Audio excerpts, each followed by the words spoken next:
আসসালামু আলাইকুম, কেমন আছেন সবাই?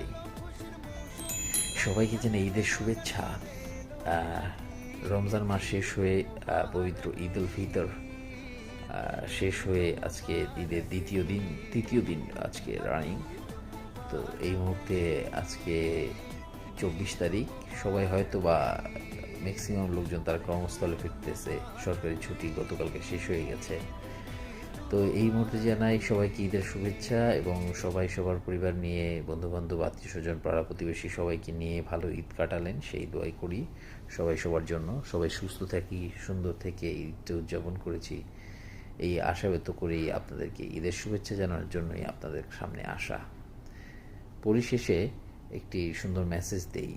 মেসেজটা হচ্ছে এইটা যে ঈদ কিন্তু আমাদের এটা ধর্মীয় অনুভূতির একটা উৎসব। তো এই উৎসবটাকে আমরা এমনভাবে পালন করব যেন প্রত্যেকটা পদক্ষেপে ধর্মীয় অনুভূতিগুলো বজায় থাকে। এই জায়গাতে আপনি খেয়াল করবেন উচ্ছৃঙ্খলতা তৈরি হয় কিছু কিছু মানুষের আচরণে, সেই বিষয়গুলোকে অ্যাভয়েড করবেন। আপনার পাশে যদি কেউ এই ধরনের আচরণ পরিস্থিতি তৈরি করে থাকে, তাহলে অবশ্যই তাকে বোঝাবেন যে ঈদ একটি ধর্মীয় অনুষ্ঠান, এটি আনন্দের অনুষ্ঠান, এটা পরিবার নিয়ে একটু উদযাপন করার মতো অনুষ্ঠান, আত্মীয় স্বজন বন্ধু বান্ধব নিয়ে উদযাপন করার অনুষ্ঠান।